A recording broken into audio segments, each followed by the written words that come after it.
During the divorce at 74, I told my husband, "Take everything. I don't need anything." My lawyer almost fell off his chair in the courtroom. My husband bragged to his friends about his victory, but only I knew what I would do in a week. Good day, dear listeners. It's Clara again. I'm glad you're here with me. Please like this video and listen to my story till the end, and let me know which city you're listening from. That way, I can see how far my story has traveled. For 47 years, I thought I knew what my marriage was. Richard and I had built a life together in our modest 3-bedroom house in Portland, Oregon. We raised 2 daughters, celebrated anniversaries at the same Italian restaurant on Morrison Street, and spent Sunday mornings reading the newspaper together over coffee. I believed in the permanence of our bond the way you believe in gravity, something so fundamental it never requires questioning. The first crack appeared on a Tuesday evening in March. I came home early from my book club. Martha had canceled due to a migraine, and found Richard hurriedly closing his laptop as I walked into the kitchen. The gesture was too quick, too guilty. "Just work emails," he said. But he hadn't worked in 3 years, not since his retirement from the accounting firm. I didn't say anything. Not then. The second sign came 2 weeks later. A receipt fell from his jacket pocket while I was sorting laundry. Dinner for 2 at a steakhouse downtown, on a night he'd told me he was playing poker with his college buddies. The total was $187. Richard had always been careful with money, almost miserly. Who orders a $187 dinner and hides it from their wife? I started watching more carefully. The late-night phone calls he took in the garage, the new cologne that appeared in our bathroom, something expensive and unlike the Old Spice he'd worn for decades. The way he'd started going to the gym 4 times a week after years of calling exercise a waste of time. At 76, my husband was suddenly concerned with his appearance. Then came the credit card statement I found in his desk drawer, the one for an account I didn't know existed. Hotel charges, jewelry purchases, lingerie from a boutique I'd never heard of, and certainly items not in my size. My hands trembled as I photographed each page with my phone, though I wasn't sure yet what I would do with the evidence. When I finally confronted him, Richard didn't even have the decency to lie convincingly. "Her name is Vanessa," he said, as casually as if he were telling me about a new restaurant he'd discovered. "She makes me feel alive again, Margaret. Can you understand that?" Could I understand that? Could I understand that after 47 years of cooking his meals, raising his children, supporting his career, nursing him through 2 heart procedures and a cancer scare, I was apparently not enough to make him feel alive? He wanted a divorce. No, he demanded one. And Vanessa, this woman I'd never met, this 38-year-old yoga instructor he'd met at the gym, was already picking out furniture for the condo they planned to buy together. The divorce proceedings moved faster than I expected. Richard had clearly been planning this for months, maybe years. He had lawyers ready, papers drawn up, a strategy in place.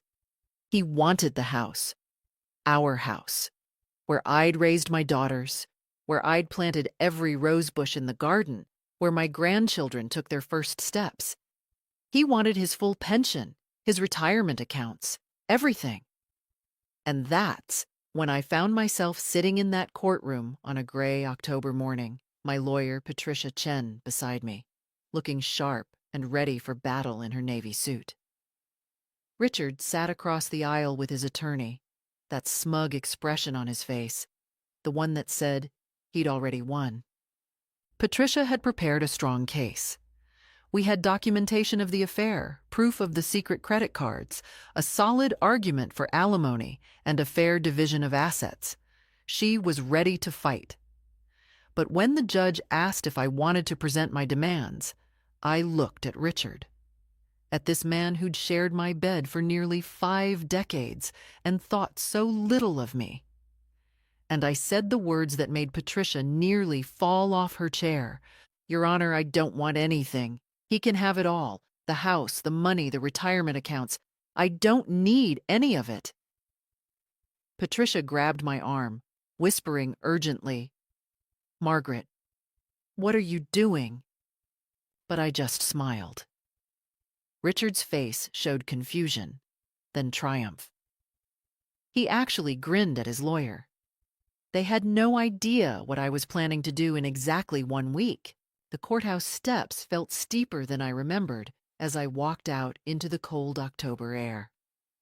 Patricia followed close behind, her heels clicking with an urgency that matched her voice. "Margaret, please tell me you have a strategy I don't know about," she said, pulling me aside near her car. "Because what you just did in there, that was financial suicide. Do you understand what you've given up?"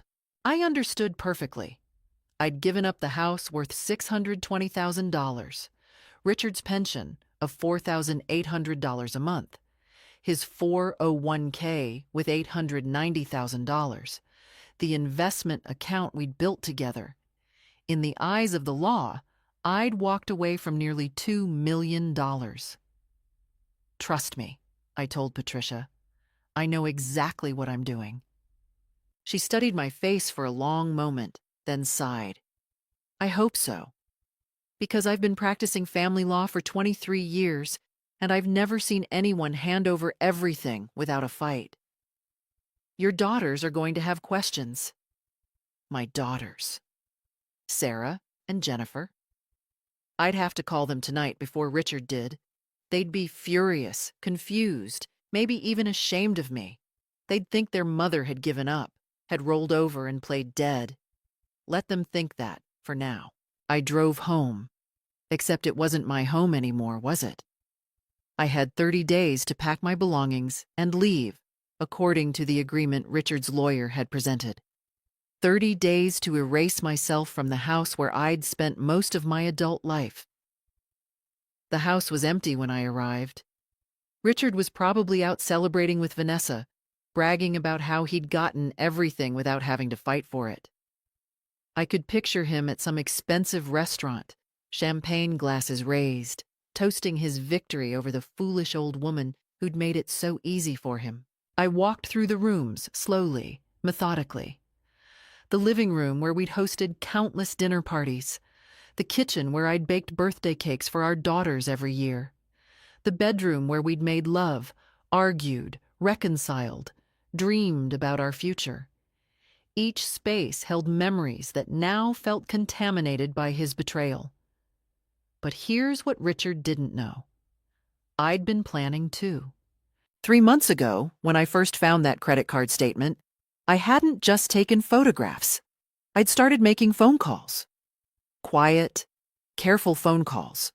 I'd met with a financial advisor Richard knew nothing about, a woman named Susan Chen, Patricia's sister, as it turned out. Small world. Susan had asked me detailed questions about our finances, our assets, our lifestyle. And then she'd asked me something nobody else had. "Margaret, what do you really want out of this? Not what you think you deserve, not what's fair. What do you actually want?" I'd thought about that question for days. Did I want the house? Not really. It was too big, too full of ghosts now. Did I want Richard's money? Money I'd have to share mental and emotional space with him to manage? Number. What I wanted was something much simpler and much more devastating. I wanted Richard to understand what he'd lost. I wanted him to feel the full weight of his choices. I wanted him to realize when it was too late that he'd traded something priceless for something worthless. And I wanted to do it in a way that was completely legal, utterly unassailable, and absolutely permanent. That evening, I sat at the kitchen table with my laptop and a cup of tea. The house felt different now, like it was already becoming a memory, a place I used to live rather than my home. I opened my email and began composing messages. The first one went to Susan Chen. "The court approved everything. We can proceed with phase 2. The second went to my daughter Sarah, the lawyer in Seattle. "I need to talk to you about something important. Can you come to Portland this weekend? Don't tell your father. The third went to an old colleague of mine from my teaching days, a woman named Dorothy Brennan, who now worked in real estate. Dorothy, remember when you said you owed me a favor? I'm ready to collect. The fourth and final email was to someone Richard had never met, someone he didn't know existed in my life. My brother's son, Thomas, a private investigator based in Sacramento. Tom, I need everything you can find on Vanessa Hartley. Age 38, yoga instructor, lives somewhere in Portland. I need her employment history, her credit report, any public records, and I need it fast. I pressed send on all 4 emails and closed my laptop. Patricia thought I'd committed financial suicide in that courtroom. Richard thought he'd won. They were both wrong. Sarah arrived on Saturday morning, her face tight with worry. She'd driven 3 hours from Seattle, leaving her husband and kids behind. We sat in the breakfast nook, the same spot where I'd helped her with homework 30 years ago, and I told her everything. Not about Richard's affair. She already knew about that. He'd called both daughters a month ago to explain his side. What I told her was what I was planning to do. Mom, this is... Sarah paused, her lawyer brain processing. This is actually brilliant. Risky, but brilliant. Does Patricia know? Some of it, I admitted. Not all of it. The less people know the full plan, the better. Sarah nodded slowly. Okay, I'm in. What do you need from me? Legal oversight. Make sure every step I take is completely by the book. I can't give Richard any ammunition to claim I did something illegal or unethical. Done. She pulled out her laptop. Walk me through it again, step by step. We spent the next 4 hours going over details. Sarah made notes, asked questions, pointed out potential problems. By the time she left that evening, we had a timeline and a strategy that was ironclad. The first response came from Thomas on Sunday night. His email included 3 attachments and a note. Aunt Margaret, you're going to want to read this sitting down. He was right. Vanessa Hartley wasn't just Richard's mistress. She was a professional one. Thomas had found evidence of at least 3 other relationships with wealthy older men over the past 5 years. Each relationship had followed the same pattern: meet at a gym or yoga class, cultivate a romance, encourage the man to leave his wife, then systematically drain his finances before moving on to the next target. One man in Seattle had lost $340,000 before his adult children intervened. Another in Tacoma had refinanced his house to fund Vanessa's business ventures that never materialized. A third had died of a heart attack shortly after discovering Vanessa had cleaned out their joint account. But here's what made my blood run cold. Thomas had found text messages. Vanessa had been sloppy with her digital security, and Tom had contacts who could access things that probably weren't strictly legal to access, though he assured me the information could be corroborated through legal channels. The messages between Vanessa and someone named Crystal laid it all out. They were partners, running this scheme together. Crystal would identify targets, wealthy men over 65, preferably recently retired, married, vulnerable to attention from a younger woman.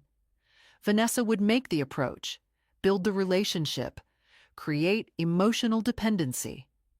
And there, in a message dated 6 weeks ago, I found the proof I needed. The old man's almost ready. He thinks we're buying a condo together. LOL. Soon as the divorce is final and he liquidates everything, I'll clean him out and move on. This one's worth almost $2 million. Easy money. The old man. Richard. I read the messages 3 times, my hands shaking. This wasn't just an affair. This wasn't even just about a younger woman making him feel alive. Richard was a mark, a target, a victim of a con artist who'd probably never had any genuine feelings for him. Part of me, A small, bitter part felt a flash of satisfaction. Let him be fooled. Let him learn this lesson the hard way.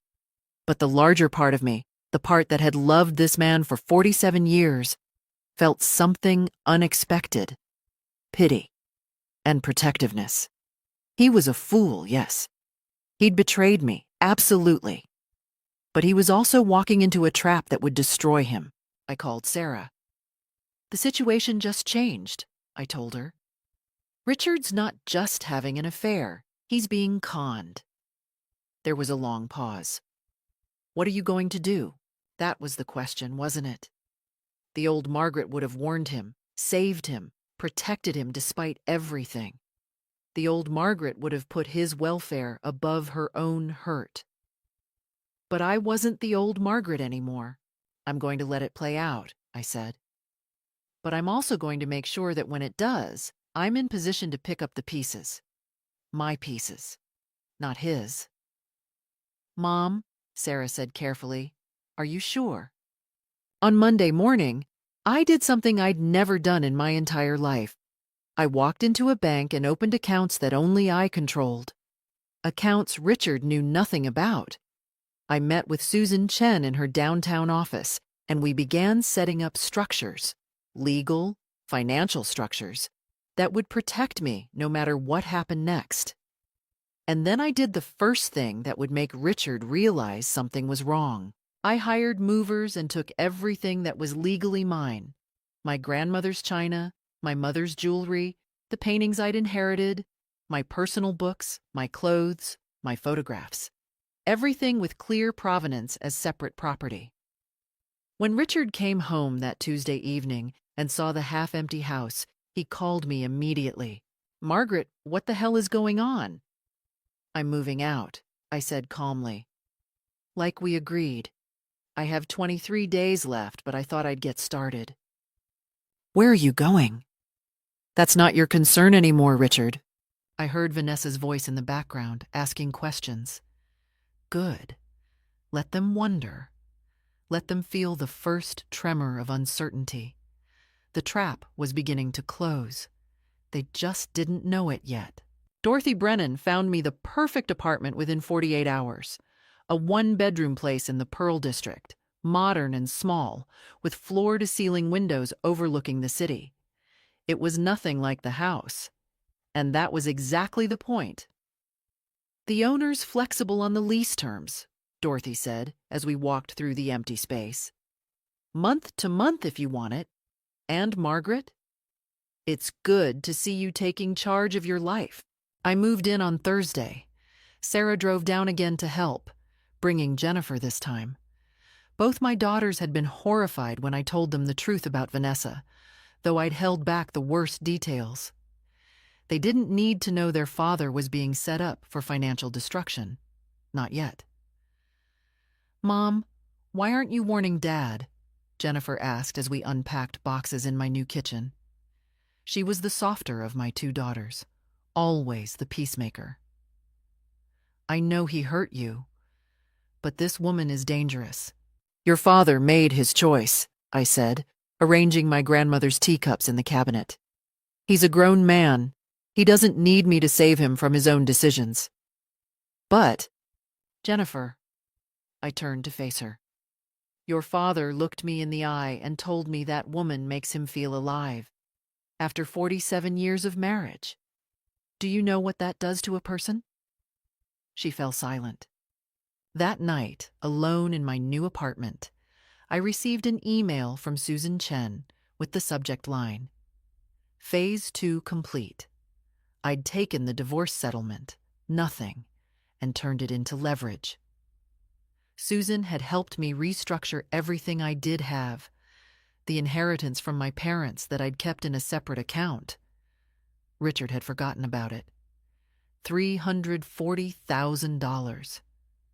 The life insurance policy on my mother that had paid out 2 years ago, $180,000. The small rental property my aunt had left me in Eugene, worth $280,000. Assets that were mine alone, that had never been marital property. But more importantly, Susan had helped me do something else, something that would become crucial very soon. I'd purchased life insurance on Richard. It sounds cold, calculating. Maybe it was. But the policy was perfectly legal. We were still technically married when I bought it. I had insurable interest, and Richard had even signed the medical forms without reading them carefully. He'd thought it was paperwork for his own policy renewal. The policy would pay out $750,000, and the beneficiary was me. Friday afternoon, everything exploded. Richard showed up at my new apartment building, Vanessa in tow. The doorman called up, and I told him to let them come. I'd been expecting this. They walked into my small living room like invaders, Vanessa's eyes scanning everything with predatory assessment. She was beautiful, I had to admit. Tall, blonde, yoga-toned, wearing expensive athleisure that probably came from Richard's secret credit card. "We need to talk," Richard said, but his voice had an edge I'd never heard before. Fear. About what? I sat in my reading chair, not offering them seats. Vanessa stepped forward. "About whatever you're planning, Margaret. Richard told me you've always been a manipulative woman, and we're not going to let you interfere with our life together." Manipulative? I'd spent 47 years being accommodating, supportive, selfless. But sure, now I was manipulative. "I'm not planning anything," I said calmly. "I gave you everything you wanted. The house, the money, the freedom to be together. What more could I possibly do? Then why are you asking questions about me?" Vanessa's beautiful face twisted with anger. Why did someone contact my former employer, my landlord? Why is someone digging into my background? So Thomas had been less discreet than I'd hoped, or maybe Vanessa had better security than we'd thought.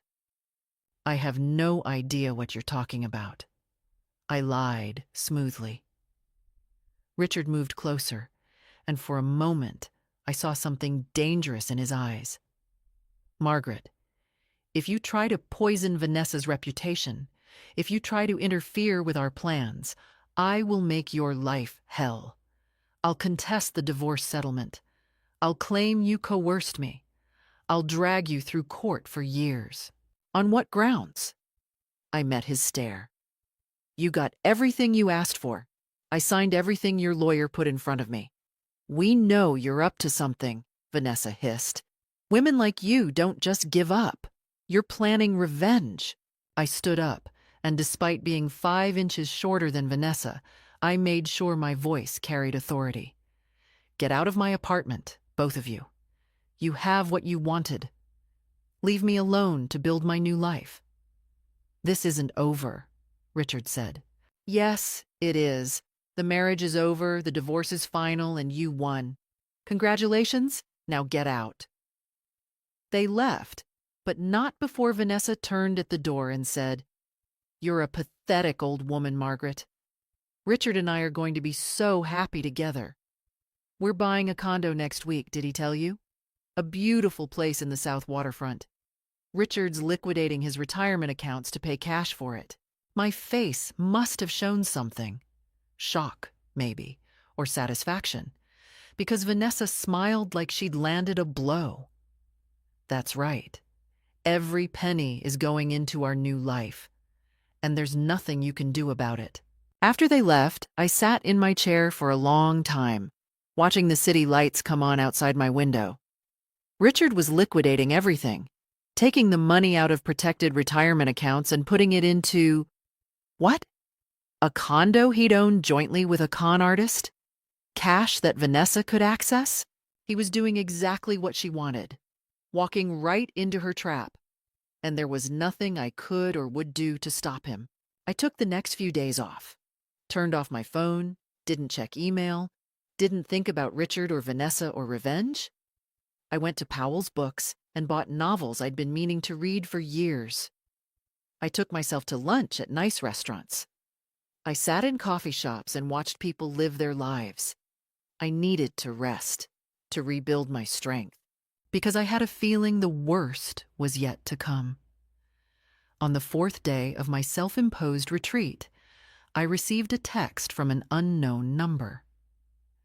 Margaret, it's Vanessa. Can we talk? Woman to woman. I think there's been a misunderstanding. I stared at the message for a long moment. This was interesting. The aggression from Friday had transformed into what? An olive branch? A new strategy? I texted back, I don't think we have anything to discuss. Her response came immediately. Please, just coffee, 30 minutes. I think if we actually talked, you'd understand that I'm not the villain you think I am. I never wanted to hurt you. The audacity was almost impressive, but I was curious. What angle was she working now? And more importantly, what did this shift in approach mean? Had Richard started to have doubts? Had their plan hit a snag? Fine, I texted back. Tomorrow, 10 a.m., Stumptown Coffee on Division. I arrived 15 minutes early and chose a table near the window where I could see the street. Vanessa walked in exactly on time, wearing jeans and a sweater instead of her usual expensive athleisure. Trying to look approachable, relatable. She'd even toned down her makeup.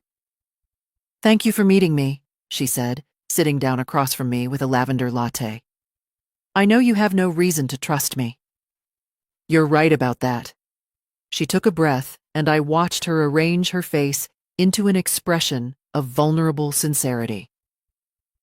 Margaret, I need you to understand something. I never set out to fall in love with Richard. It just happened.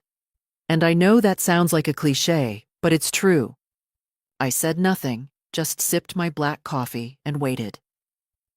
The thing is, she continued, Richard's been talking about you a lot lately. About your marriage, about the life you built together.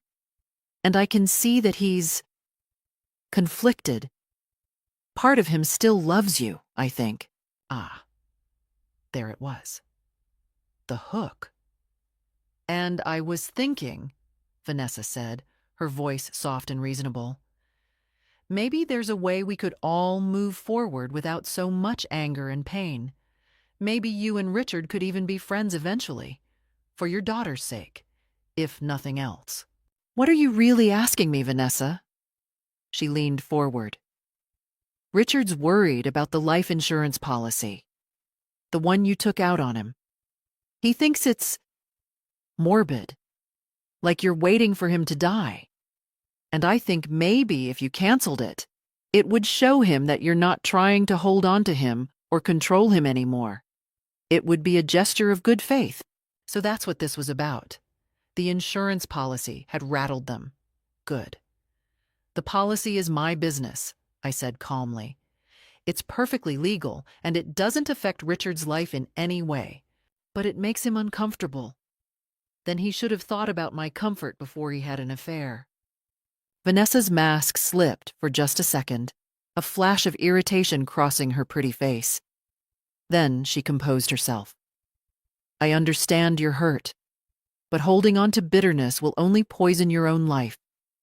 Don't you want to move on? Find happiness again? I am moving on. I'm very happy in my new apartment. Are you? She tilted her head, studying me. Because from where I'm sitting, you look like a lonely old woman who gave up everything and has nothing to show for it. Richard and I are building a beautiful life together. We're buying that condo next week, all cash, no mortgage. We're planning a trip to Bali in the spring. We're talking about maybe opening a yoga studio together. Every word was designed to hurt, to make me feel small and discarded and pathetic. And a month ago, it might have worked. But I'd spent 4 days reading books and drinking coffee and watching the city. And I'd remembered something important. I didn't need Richard's validation anymore. I didn't need to prove anything to Vanessa. I finished my coffee and stood up. I hope you and Richard are very happy together. I mean that sincerely. Now, if you'll excuse me, I have plans. Wait. Vanessa reached for my arm, but I pulled away.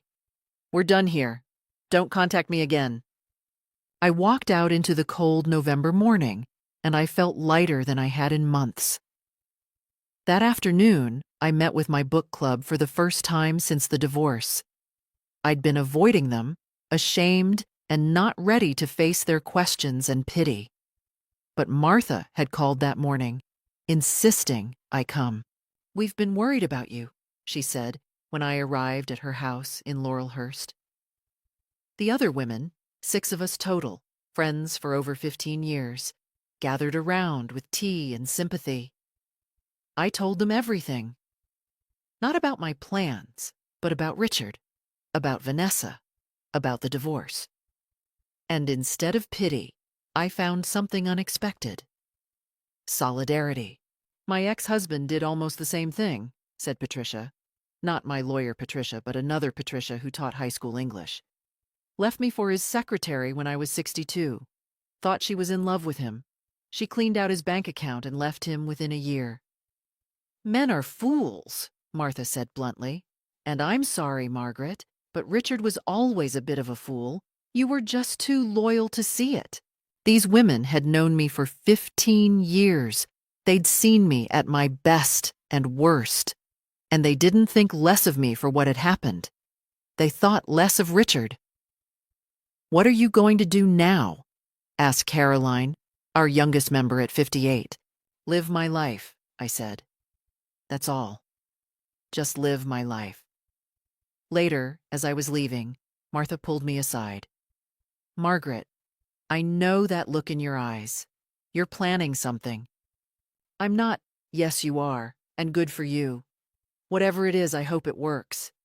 Richard deserves everything that's coming to him." I drove home as the sun set over Portland, and for the first time in months, I felt like I had an army behind me. Not just Sarah and Jennifer, not just Susan and Patricia Chen, not just Thomas with his investigative skills. I had my friends, my community, my life. And Richard and Vanessa? They were already starting to panic. I could afford to wait. The call came from Jennifer on a Wednesday evening. "Mom, Dad wants to come over and talk to you. He says it's important. He sounds different, almost desperate. Tell him no. He said he needs to apologize, that he's made mistakes and wants to make things right." I closed my eyes. This was the next move in their playbook. I'd been expecting it. When intimidation didn't work, when Vanessa's attempted manipulation failed, they'd try another approach. Contrition, reconciliation, emotional appeal. "Fine," I said. "Tell him he can come on Friday, 6 o'clock, my apartment, alone." But I knew Richard wouldn't come alone. Friday at 6, my doorman buzzed up. "Mrs. Brennan, you have visitors. A Mr. Richard Brennan and a Mrs. Hartley." Of course, I let them up, but this time I was ready. I'd asked Sarah to be on standby on FaceTime, listening but not visible. I'd set up my phone on the bookshelf, recording everything. If they wanted to play games, I'd have evidence. Richard looked terrible. He'd lost weight, his face was drawn, and there were dark circles under his eyes. Vanessa stood beside him, her hand possessively on his arm, but even she looked strained. "Margaret," Richard began, his voice hoarse. "Thank you for seeing us. You have 15 minutes. They sat on my small couch. Vanessa's eyes darted around the apartment, cataloging everything, calculating. Richard leaned forward, hands clasped. "I've made terrible mistakes," he said. "I can see that now. The divorce, the way I treated you, everything. I was selfish and cruel, and I'm sorry." The words sounded rehearsed. I waited. "And I was thinking," he continued, "maybe we acted too hastily. Maybe there's a way we could reconsider some of the arrangements. The divorce is final, yes, but we could still work something out. We were married for 47 years, Margaret. That has to count for something." What are you asking for, Richard? Vanessa spoke up, her voice honey-sweet. Richard feels guilty about taking everything. He wants to give you a fair settlement after all. Maybe half the house value and some of the retirement money. It's only right. I almost laughed. This was the play? Offer me money I'd already given up. Money that Richard had probably already spent or was planning to spend on that condo. We're willing to give you $300,000, Richard said quickly. Cash, in exchange for you signing some paperwork. What paperwork? Vanessa pulled documents from her designer purse. Just some clarifications about the divorce settlement. Making sure you can't make any future claims on Richard's assets or income. And, she hesitated, a termination of that life insurance policy. There it was, the real agenda. I took the papers and read them carefully. They weren't just asking me to waive future claims. They were asking me to sign away any legal right to question how Richard spent marital assets, to agree that the divorce settlement was made with full knowledge and consent, to acknowledge I had no duress or coercion. They were trying to bulletproof themselves against any future legal action. And the life insurance termination was right there on page 3. $300,000, I said slowly, in exchange for signing away every legal protection I might have. It's generous, considering you walked away with nothing, Vanessa said, her voice sharpening. Most women in your position would jump at this offer. I set the papers down on my coffee table. No. Richard's face went white. Margaret, be reasonable. I am being reasonable. You got what you wanted in the divorce. These papers are unnecessary unless you're planning to do something you think I might sue you over later. Which makes me wonder, what are you planning, Richard? Nothing. His voice rose. We're not planning anything. We just want a clean break. You have a clean break. The divorce is final. Vanessa stood abruptly, her beautiful face transforming into something ugly. You bitter old bitch. You're doing this to punish us. You can't stand to see Richard happy. I'm not punishing anyone. I'm simply not signing documents that aren't in my interest. You took out life insurance on him like he's already dead, Vanessa shouted. Like you're waiting for him to die so you can cash in. That's sick. That's psychotic. The policy is legal. Richard signed the medical forms himself. Richard stood too, moving toward me, and for a moment I felt genuine fear. His hands were shaking, his face red. You're trying to control me, just like you always did. Making me feel guilty, manipulating me. I'm not doing anything to you. You're in control of your own life now. You told me Vanessa makes you feel alive. So go be alive with her. We know what you're doing, Vanessa hissed, stepping between Richard and me. We know you hired an investigator. We know you're trying to dig up dirt on me to turn Richard against me. But it won't work. Richard loves me. He's not going to believe your lies. I haven't told Richard anything about you. Whatever he believes or doesn't believe is his choice. Liar. Vanessa was fully unmasked now, her face contorted with rage. You're a manipulative, controlling, pathetic old woman who can't accept that she's been replaced by someone younger and better. Richard doesn't love you anymore. He probably never really loved you. You were just convenient? A placeholder. Each word was designed to wound, but they bounced off me like pebbles. Because I could see what Vanessa couldn't. Richard was watching her rant, and something in his eyes was changing. Doubt was creeping in. Get out, I said quietly. Both of you. And don't come back. We're not signing anything without you signing, too, Richard said, but his voice had lost its conviction. Then I guess we're at a stalemate. Now leave. They left, Vanessa practically dragging Richard out, still muttering about lawsuits and legal action, and how I'd regret this. After the door closed, I stood there shaking. Not from fear, from adrenaline, from the effort of staying calm, from the surreal nightmare of watching my husband of 47 years become a stranger. Sarah's voice came from my phone. "Mom, you okay?" "Yeah, I'm okay." That was terrifying. "Are you sure you're safe? Should I drive down?" "I'm fine, honey, really. They're desperate, which means the plan is working." But that night, lying in bed in my small apartment, I felt something I hadn't felt before. Genuine fear. Not of what Richard and Vanessa might do to me, but of what might happen if my plan failed. If I'd miscalculated. If I'd given up everything for nothing. Then I remembered Vanessa's face when she screamed at me, the mask completely gone, the ugliness fully revealed.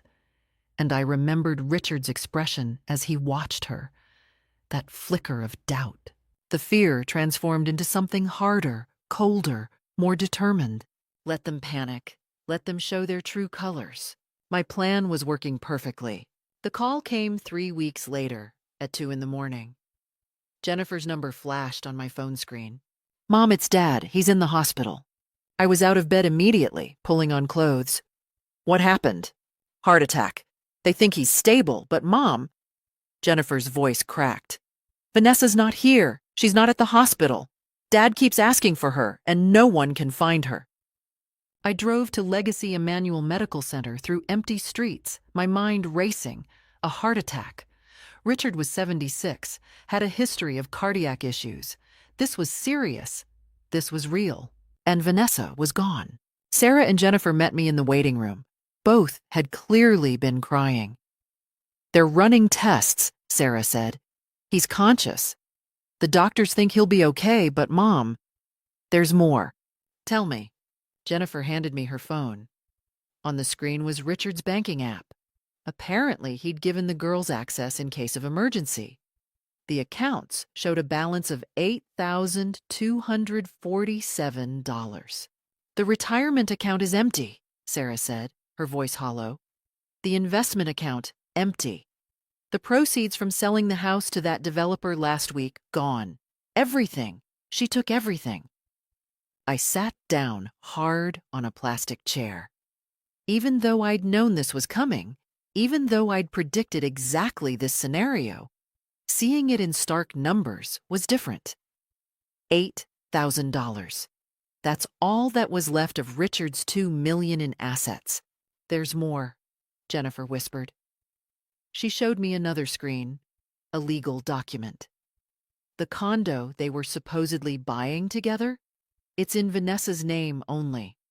Dad transferred $800,000 for it, but he's not on the title. He has no legal ownership. "And she's gone?" I asked. "Her phone's disconnected. Her yoga studio says she quit 3 days ago. Her apartment is empty. The landlord confirmed it. She disappeared, Mom. She took everything and vanished." My daughters were looking at me with devastated faces, waiting for me to fall apart or say, "I told you so," or do something. But all I felt was a cold, crystalline clarity. "Can I see him?" Richard looked small in the hospital bed, tubes and monitors attached to him, his face gray against the white sheets. His eyes opened when I walked in, and I saw something I'd never seen before. Complete defeat. "Margaret." His voice was barely a whisper. "She's gone. Vanessa's gone." "I know. She took everything. The money, the house proceeds, everything. I don't understand. She said she loved me. She said..." His voice broke. I pulled a chair close to the bed and sat down. Part of me wanted to rage at him, to let him know exactly how much he deserved this. But looking at this broken old man who used to be my husband, I felt something more complex than anger. "Richard, I need to tell you something," I said quietly, "and you're going to listen." From my purse, I pulled out a folder, the one Thomas had compiled. "Vanessa Hartley isn't her real name. It's Vanessa Kovich. She's done this before. 3 times that we could document, probably more. I showed him the evidence, the other victims, the pattern, the text messages between Vanessa and her partner Crystal, planning the whole con from the beginning. Richard's face went from gray to white. "You knew?" he whispered. "You knew what she was and you didn't tell me? I tried to warn you indirectly. I gave you chances to see the truth, but you were so convinced I was the villain, that I was manipulative and controlling, that you couldn't see what was right in front of you. But you could have what, Richard? Saved you from yourself. You were a grown man making choices. You left me after 47 years for a woman who made you feel alive. You wanted this. You got it." His monitor started beeping faster. A nurse rushed in, checked his vitals, gave me a warning look. I stood to leave. "Wait!" Richard gasped. "Margaret, please! I have nothing. I'm 76 years old and I have $8,000 to my name. What am I going to do?" I looked at him for a long moment. This was the decision point. The moment I'd been building toward for months. "The life insurance policy I took out on you," I said. "I'm canceling it tomorrow. You're no longer my problem, Richard. You wanted independence. You have it now. But the girls love you, but they're not going to support you financially. They have their own families, their own lives. You made your choices. Now you live with the consequences." I walked toward the door, then turned back. "Oh, and Richard, that $8,000 you have left? That's almost exactly what I spent on your birthday and Christmas presents over our 47-year marriage, averaged out per year. Think about that." In the hallway, Sarah and Jennifer stood waiting, their faces conflicted. "Mom, what are you doing?" Sarah asked. "He has nothing. He'll end up on the street." "No, he won't," I said calmly. "He'll file for bankruptcy. He'll apply for Medicaid. He'll downsize to a small apartment and live on Social Security. He'll survive. People do it every day." "But—" "Your father made his choices. He chose Vanessa over me. He chose to liquidate all his assets. He chose not to listen to reason. I will not save him from the consequences." Jennifer was crying. "This is cruel, Mom. You're being cruel." Maybe I was. Or maybe this was just justice, finally served cold. I went home to my apartment and slept better than I had in months. The next morning, I sat in Susan Chen's office, signing the paperwork to cancel Richard's life insurance policy. "You're sure about this?" Susan asked. "It's a significant asset." "I'm sure I don't need it anymore." What I didn't tell Susan, what I didn't need to tell anyone, was that I'd accomplished exactly what I wanted. Richard hadn't died, but he'd lost everything anyway. The insurance policy had served its purpose.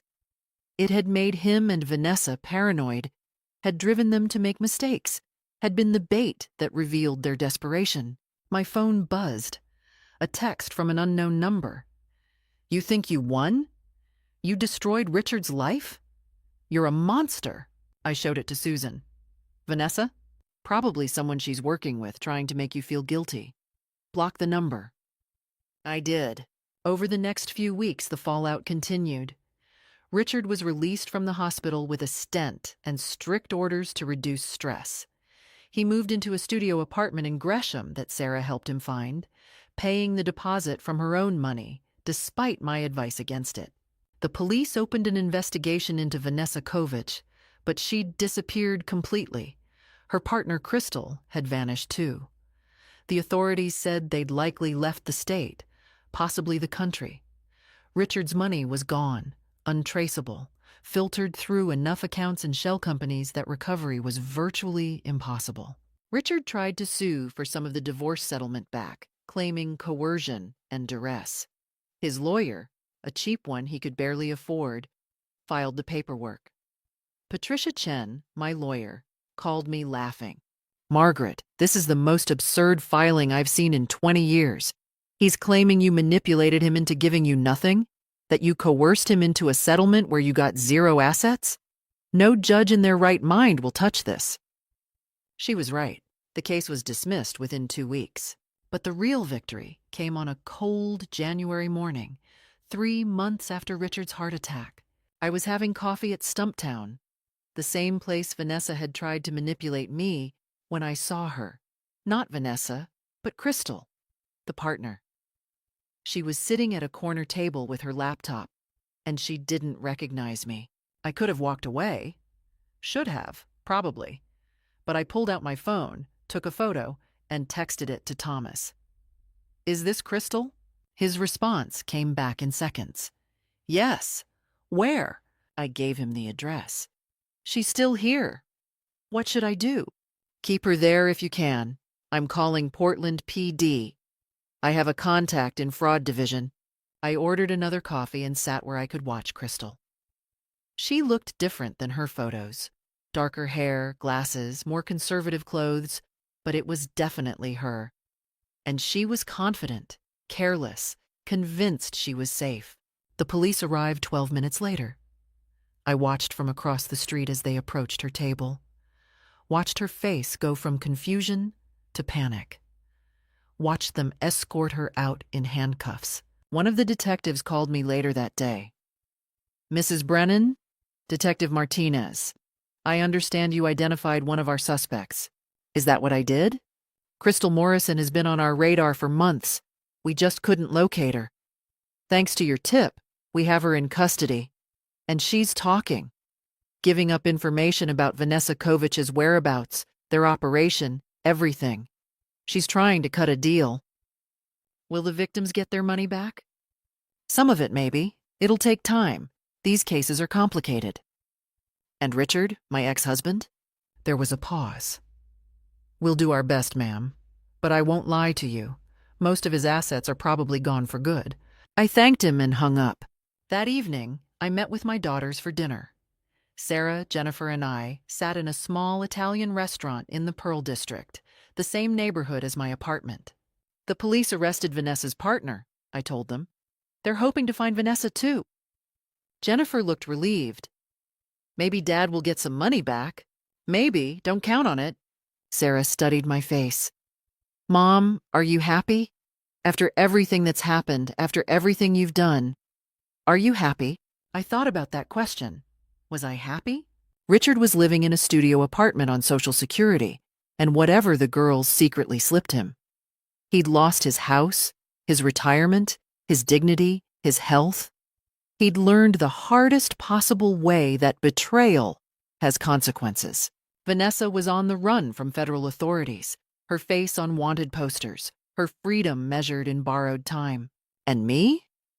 I was sitting in a nice restaurant with my daughters, about to order pasta and wine.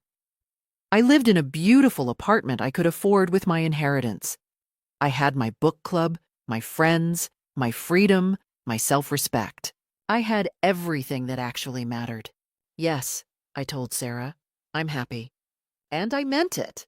6 months later, I stood in my new office. Well, calling it an office was generous. It was really just the corner of the local community center where I'd started teaching creative writing classes to seniors twice a week.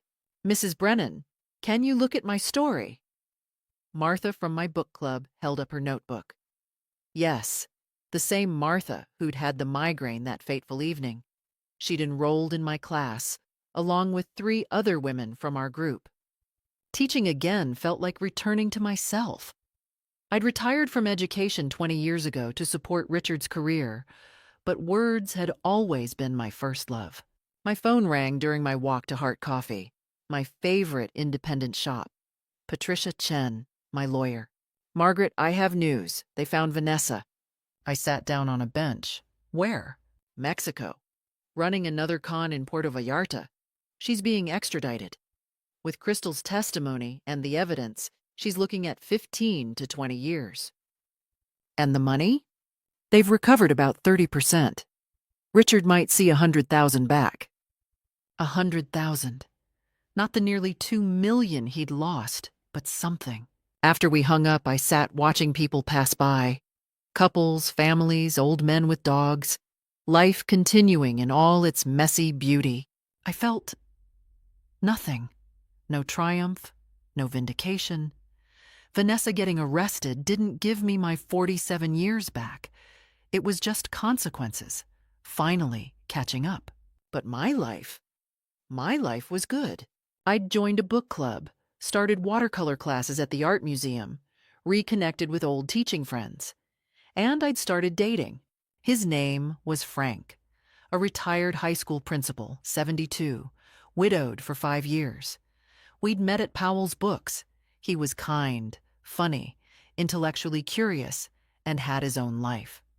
We went to movies, tried new restaurants, took weekend trips to the coast.